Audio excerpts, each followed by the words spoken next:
Welcome to the NBA Triple Double Show powered by SportsMemo. I'm your host, Ronald Cabang, also known as UCapper on SportsMemo.com and at U_Capper on Twitter.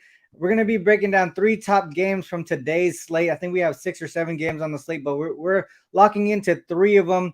Before we get into that, though, I do want to talk about some promos. We got 2 promos to talk about here, and it is Monday, so as always, $9 Mondays over at sportsmemo.com. All picks and packages from your favorite Sports Memo and Wager Talk cappers are just $9 on the website, sportsmemo.com and wagertalk.com. Our other promo is the College Football Bowl Access for $99. We had one available last week for $149, but obviously some bowl games have gone through, and we still have some more left, so we're knocking it down to just $99. That does end on January 9th, and that's once again $99 for College Football Bowl Access for $99 over at sportsmemo.com. Also, before you head over to the website, make sure you hit the like and subscribe button. It does help our shows continue to grow here on the Sports Memo YouTube channel. With that said, let's get Matt in the building here. It is a true triple-double today. 3 games, 2 cappers. Matt, how was your holidays this weekend? Honestly, very good holiday. I got to hang out with family. It's always nice when you got sports all day on Saturday, on Sunday, a little bit of basketball on Sunday as well. Some good games, too. It was a fun day. For me, the basketball this weekend, like I said, I've lowered the volume a bit. I ended up going 4-1. So pretty happy with that. Definitely doing a lot better in the NBA right now. And NFL, it looks like I'm going to have my first losing week in about 5 weeks just because I went way too heavy on the Dolphins. I fell in love with them, like I was telling you before the show. But we still got some Monday Night Football tonight. Still trying to go in the positive. I think I'm down like 2 units right now. So I can definitely still get there with the right play. But again, good NBA card and ready to break it down with you. Yeah, definitely a better NBA card today than it was yesterday. I went 0-3 on Christmas Day, and I do not like that at all. So hopefully we're going for a bounce back. It should have been 1-2 at the very least, but that Suns game went into overtime.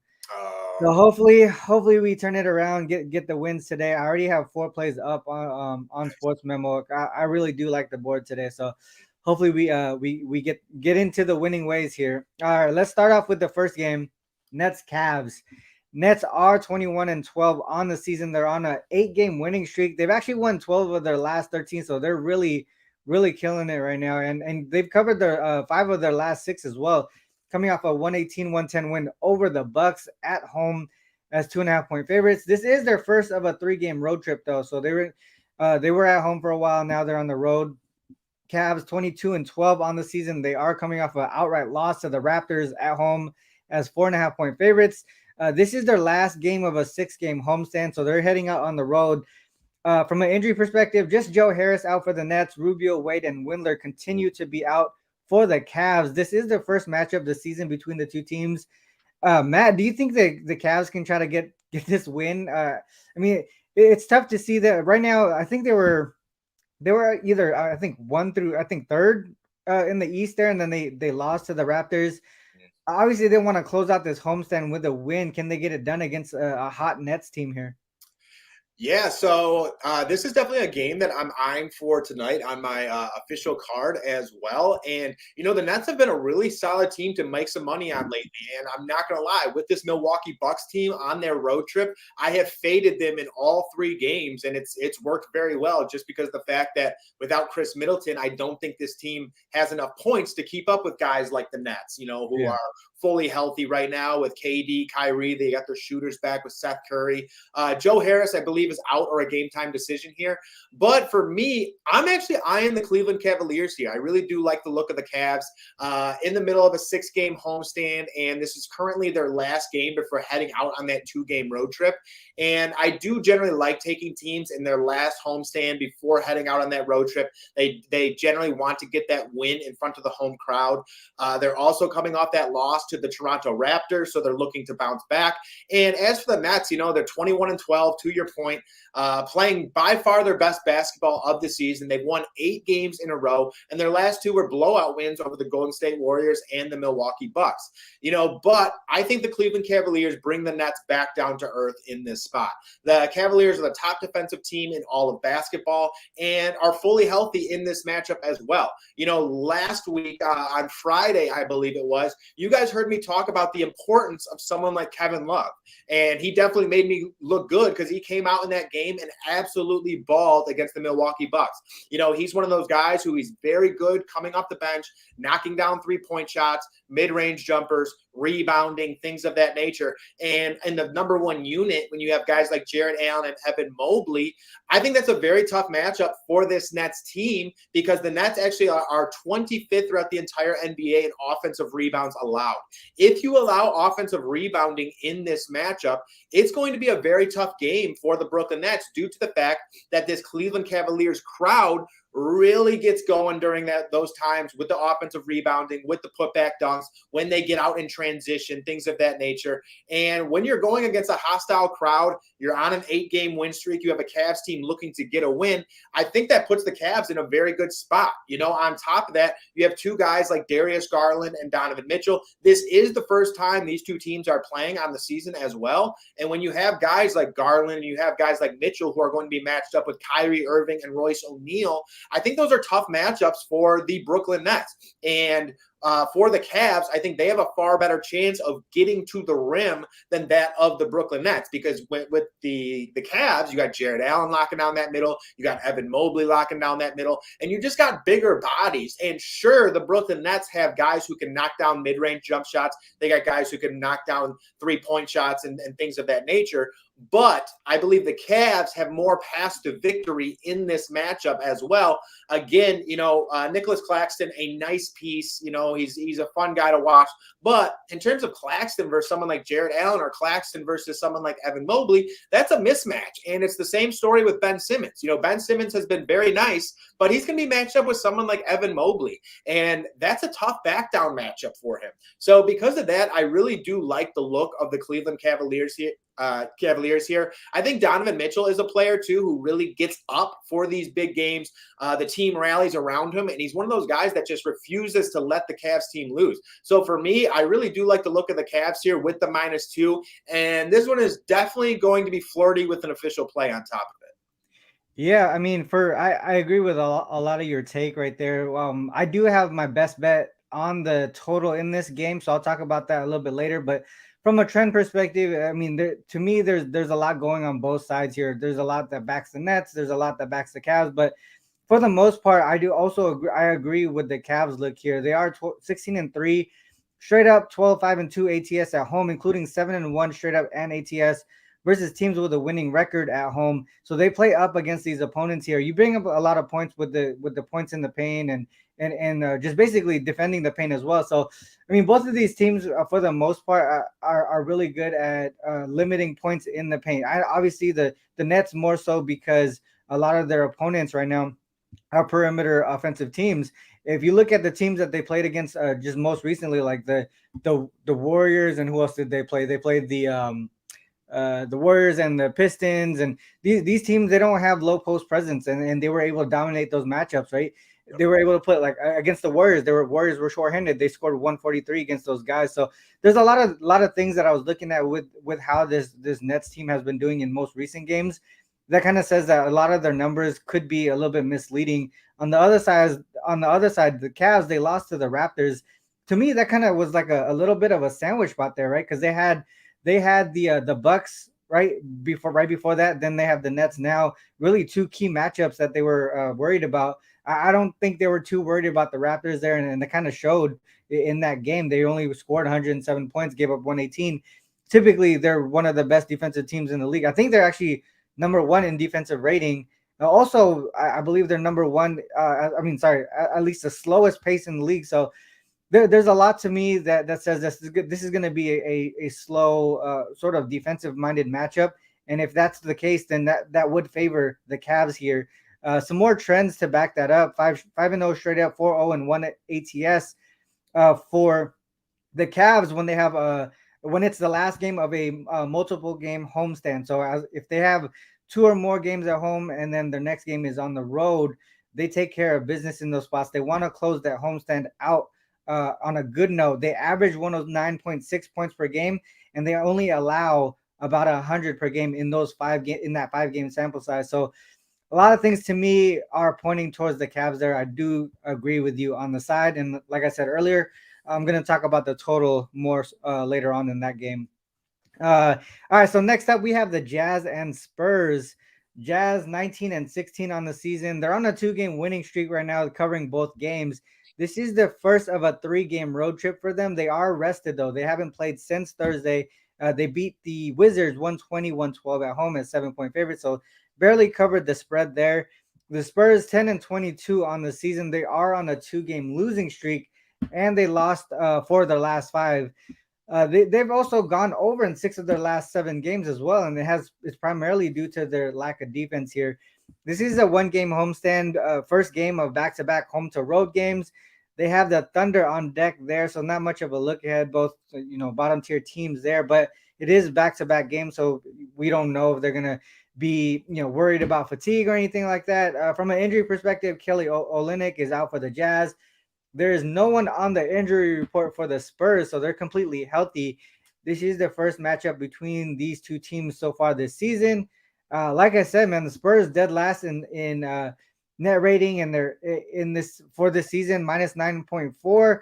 Primarily bad defense is what is causing that, dead last in the league in defensive rating and allowing 120.2 points per game.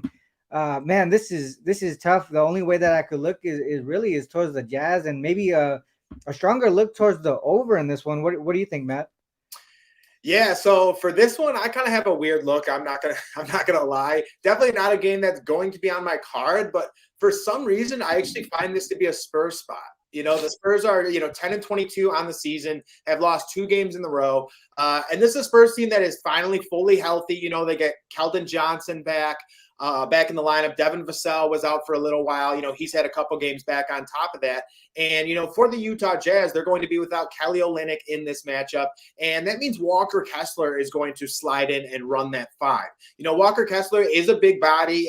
He's someone that is tough to get back down, but I believe he's a rookie too. He's raw. He can get in foul trouble. And when I look at something like that, I also look to Jakob Poeltl, and Jakob Poeltl, in my eyes, is one of the more slept on centers throughout the NBA. He's someone who can finish around the basket. He's good at offensive rebounding, defensive rebounding, and he's also a pretty good facilitator from the center position. So when I look at this and I look at these two teams, I actually think they're closer than we think. And at some point, I do expect this Jazz team to be a bet against team. And I think this might be one of those spots. You look at this Spurs team, and they got guys like Keldon Johnson, Devin Vassell, Jakob Poeltl, Romeo Langford, Josh Richardson coming off that bench. So again, getting some better guys back on the bench. Dougie McDermott is also coming off that bench as well, an outside shooter. And then you look at the Jazz team, and they got guys like Lauri Markkanen, Mike Conley, and Jordan Clarkson. So again, I don't think there's that much of a differentiation here. And I do understand that the Spurs are 7 and 10 against the spread at home this season, while the Jazz are 10 and 8 against the spread on the road. So the Jazz definitely have the favor there. But for me, it's just one of those weird games where I feel like it's a Spurs spot. There's not a ton of science behind it. There's not a ton of statistics. I just think Devin Vassell is going to come out and play good, and someone like Keldon Johnson as well. Again, they're playing in front of their home crowd. I think they'd like to get a win here. Definitely not an official play for me, but I got some weird feeling about the Spurs tonight. Yeah, this is definitely not gonna make my card either. As far as the side perspective, but like I said, there's like no defense really between both of these teams here. Some of the trends that I looked at on the Jazz side that kind of support your look towards the Spurs here. They're 0-3 straight up against teams with 2 or more days of rest here. They're also 2-5 straight up on the road versus teams with a losing record, which is crazy, right? Because I mean, you would think they would be able to take advantage of those spots, but they're actually losing at a high rate versus teams under 500, which the Spurs obviously are. So, I mean, I can't knock you for that play. Obviously, 4.5 as road favorites. I've been saying so a lot in these shows too, and especially in most recent shows. that the Jazz are just not good as favorites. You want to take them as dogs, and they are the road favorite here. So it makes sense. It does make sense. You're making me look towards the Jazz there, but definitely not going to make my card. Some things that kind of backs the over here. I said I could only look towards the over. Like I said earlier, the Spurs are allowing the most points per game in the league, 120.2. They're the worst at defending the three as well, allowing opponents to shoot nearly 40% from three. Obviously, Jazz are one of the better 3-point shooting teams in the league. I talked about how the Jazz, they don't play defense either, and a lot of their games are going to the over, especially when they face when they have some rest. They're 3-1 to the over with 2 or more days of rest. They're also 5-1 to the over when more rested than their opponent. If we look at the Spurs side, they're allowing. So if I looked at when they have 2 or more days of rest, they play a fast pace and they continue to struggle defensively. They're allowing 124.1 points per game in that spot. That's a 7-game sample size. They're also allowing over 120 points on the first leg of back-to-back games. They're playing back-to-back here, like I mentioned earlier, in their schedule spot. So a lot of things to me are looking towards an over. From the side perspective, I don't know what I can. I mean, I can see both ways, I guess, but for the most part, I would lean stronger towards the over in that one. Did you have a look on the total in that game at all, Matt? No, not exactly for the total. Like you said, I mean, I would definitely look to the over as well. I think both of these teams are going to be very well rested.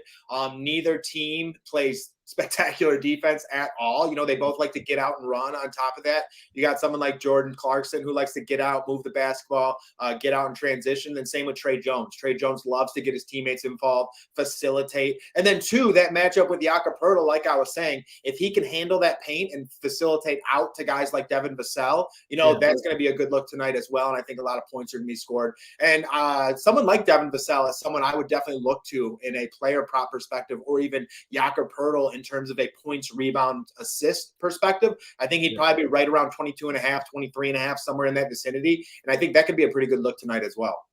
Yeah, you know, one thing that I was actually watching, I should have played it, but it was Lauri Markkanen under rebounds with Olynyk out, because they bumped his rebounds up. I think the last game he was at like 7.5 or something like that, and I noticed that he's gone under that in a few games straight now. I think it's like 4 or 5 games straight.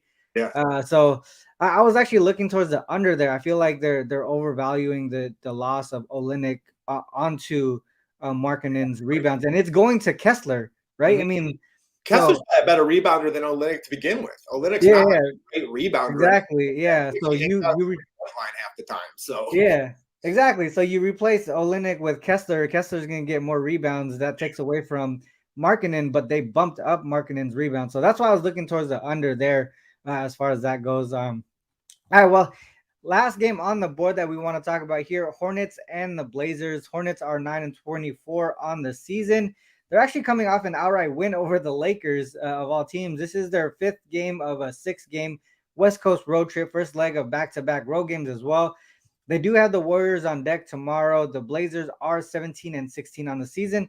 They've lost 3 straight, failed to cover in all 3 of those as well. This is a 1-game homestand following 6 straight road games. So they've been chilling at home. Now they finally get one. They were chilling on the road all throughout for like maybe 2 weeks or so. Now they're finally home, but then they head back on the road again. They don't play until Friday, though. They also play the Warriors there.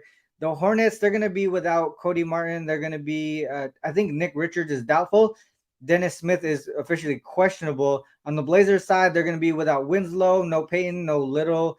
Nurkic and Hart are both on the injury report, but they are listed as probable, so they should be in the lineup.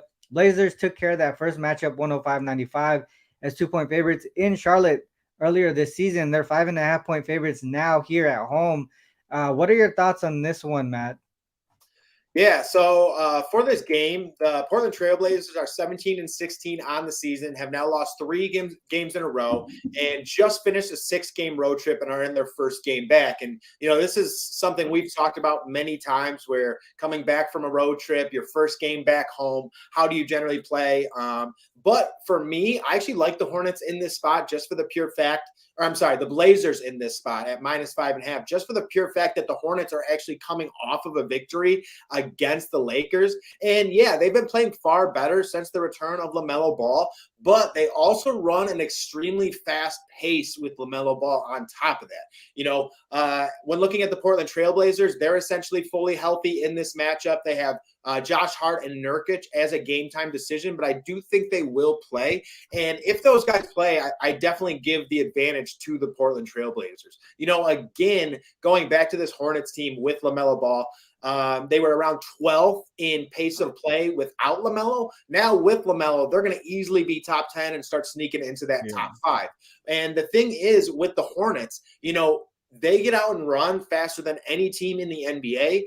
But it can be very, very bad if this Hornets team is not making shots. And as we know, this is a Charlotte Hornets team that can go ice cold very easily. And when you're playing a team like the Portland Trailblazers, they actually love to get out and run. This is a team that when you're feeding into their hand when you're running a high pace of basketball, because typically, this Portland team is actually a little bit slower. They're middle of the pack in terms of pace of play. But when you have guys like Damian Lillard, when you have guys like Anfernee Simons and Jeremy Grant, getting out and running is not exactly a good thing.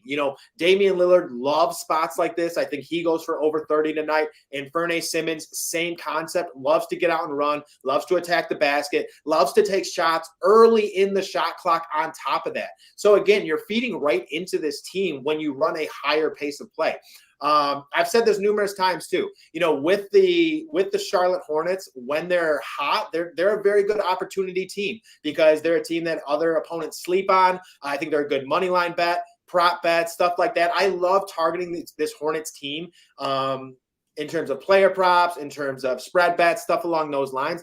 But I don't think tonight is the night just because they're coming off that win against the Los Angeles Lakers. And the Portland Trailblazers already lost to the Hornets earlier this year. So there's a small revenge narrative on top of that. This is a Hornets team that has lost 3 in a row. So they're definitely looking to get back in the win column, 17-16 on the season. So because of that, I'm going to be backing the Hornets here. Or, gosh damn it, the Blazers here. And when you go and look at this Hornets team and you look at their losses, majority of their losses are by 6 points or more. When they lose, it's not like it's generally a nail biter. So because of that, I'm with the Blazers once again. I think they have the better defense. And if they get out and run like the Hornets do, they have the much better offense, and they have more guys who can beat you on top of that with Anfernee, with Dame, with Jeremy Grant, with Nurkic on top of that. So again, I would back the Blazers here with the -5.5.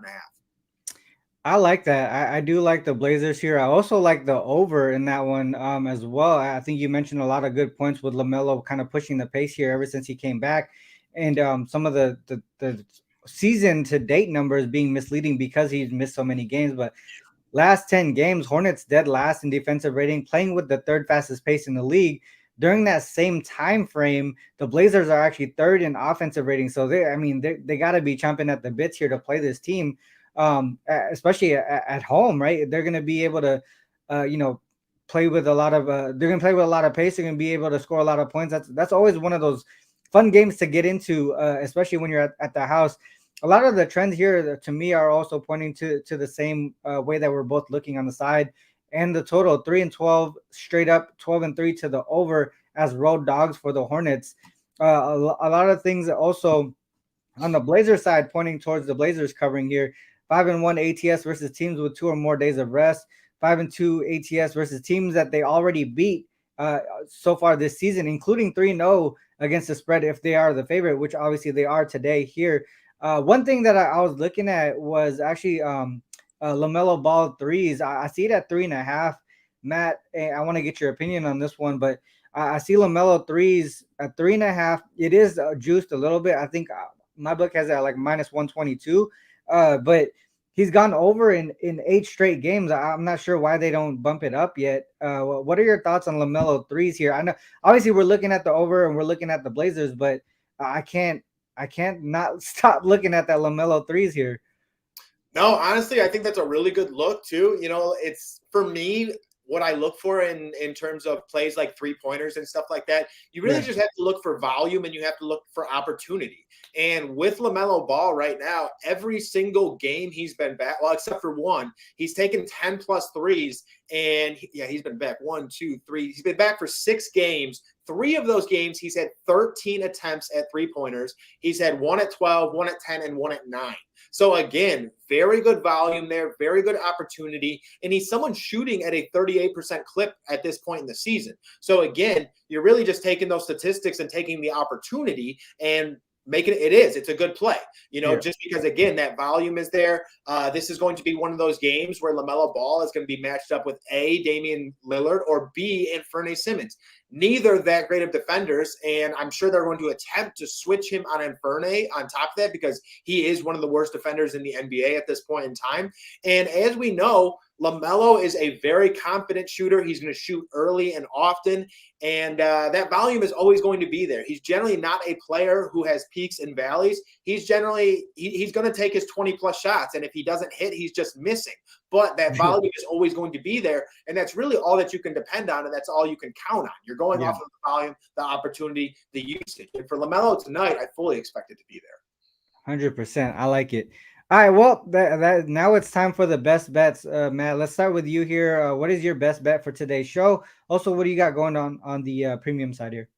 Yeah, guys. So I don't have anything up premium just yet. I'm going to get to that right after the show. I'm definitely going to have a play for Monday Night Football tonight and definitely going to attack this NBA card as well. I'll probably have at least 2 or 3 plays. Like I was saying, I went 4-1 this weekend in the NBA. I went 2-0 yesterday. Pretty simple day. Just did James Harden, points, rebounds, assists. He smashed that. And then I did a little 2-team money line parlay with the Dallas Mavericks, and I'm trying to remember the other one. But either way, it ended up being a plus even money parlay, plus 100, ended up hitting for us, so that was nice as well. And tonight, this one is definitely going to be an official play on my card. I really like the look of this play, and this is Kyrie Irving over 23.5 points. So for starters, when I look at Kyrie, anytime he's under 25.5, I got to take it, because Kyrie is just one of those guys. He can get this damn near at half. You know what I mean? And tonight he faces his old team in the Cleveland Cavaliers. And the Cleveland Cavaliers are very much a team where you need mid-range jump shooters and you need outside jump shooters from the 3-point line. Like I talked about earlier, they have just huge bodies down there, and Jarrett Allen and Evan Mobley and Kevin Love when he comes into the game. And don't get me wrong, Kyrie can always finish around the rim. He's one of the most versatile finishers of the basketball that, the game has ever seen. But in this spot, you need to be able to knock down pick and roll, mid-range jumpers, pick and roll, 3-point shots. And I think that's exactly what Kyrie is going to do tonight. Kyrie Irving also has been playing very good basketball over his last 8 games. There's no surprise the Nets have been winning on top of that. And he's averaging 27.9 points per game on 20.4 shots. Okay. He's attempted 17 plus shots in all 8 games over this stretch, and has gone over this in 5 of 8 games as well. So I think that's a very good look. In addition to that, he's going to be matched up with Darius Garland or Donovan Mitchell. So again, a very solid matchup for a point guard, for a shooting guard like Kyrie. And again, when the Cavs have faced shooting guards shooting the basketball 17 plus times or more, they have hit this in 8 of 11 games and gone over 20 points in 8 of 11 games and have gone over 23 points in 7 of 11. So again, when you have that volume against the Cleveland Cavaliers, they tend to go over this total. Again, 23.5 points. Kyrie throughout his career is generally scoring more than 25 points on top of that. And in his last 3 games against the Cavs, Kyrie has scored 37 points, 38 points, and 27 points. Okay, so he loves this revenge narrative. He loves coming back into Cleveland and playing his old team. And because of that, I'm rocking with Kyrie Irving over 23.5 points tonight. Like it. I like that look a lot. I mean, if they're going to be able to play against this Cavs team here on the road, it would have to run through Kyrie and KD. Obviously, a lot of their offense runs through them. My best bet's going to actually be on the same game there. I like the total under 220.5 here, or 220.5 is the total we got here. In the last 10 games, both teams are on the bottom 10. In the top 10 in defensive rating. Cavs are dead last in pace on the season, while the Nets are 23rd. even on the season, if we're looking at defensive rating, both teams in the top 10 as well. This is a low total for a Nets game, but sort of a higher total for a Cavs game here. So I think a lot of the things that to me that are pointing towards the under has to do with some solid trends that are backing it. I mentioned also earlier, Nets offensive numbers in most recent games are a little bit misleading because of who they played, especially in the last few games here. They played the Warriors, shorthanded Warriors. They also played the Pistons here, who are one of the worst defensive teams in the league. So I think a lot of things are giving us a little bit of a higher number than we should be getting in the Cavs game, especially at home. The Nets here, they are 5-3 to the under as road dogs, including 4-0 to the under if the total is less than 225. They are averaging 110 per game while allowing 96 per game in that spot. If we look at some other things here as well, that says, oh, maybe they are an over team in this spot.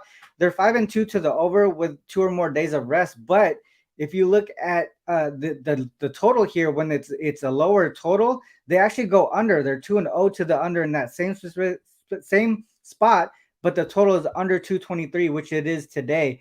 So the books, when they see the Nets and they give a lower total, they typically go under, and that's what we're seeing here. The Cavs I mentioned earlier, how well they do defensively at home, especially. But in other spots as well, coming off of a loss as a favorite, 5-1 to the under, including 2-0 to the under if they're the home favorite in that spot. They really come back and get back into that defensive groove the next game here. And another thing that points to the under as well, 4-1 to the under on the last game of a multiple game homestand. I mentioned this number earlier. They are they're averaging about 110 per game and allowing under 100 points per game in that 5-game sample size. To me, I think this is just going to be a slow-paced defensive game between both teams. I think this is a key game between top-tier teams in the East that want to take care of business. And really, ever since Nash left, the Nets have become a more defensive-minded team. With a lot of the presence in the paint for the Cavs here, I feel like they're going to be able to kind of I wouldn't say the Nets. So Nets have obviously have a better perimeter, like mid-range game with KD and Kyrie. You mentioned that a lot in your Kyrie breakdown, but the Cavs, they can slow down the pace here with that length. That mid-range game won't be effective when you got Jarrett Allen and Mobley there with the length. And the other thing too, they get a lot of offensive rebounds, and you don't have a lot of length on the Nets side here, so you can get a lot of second chance points with the Cavs here. They can control the pace in that manner as well.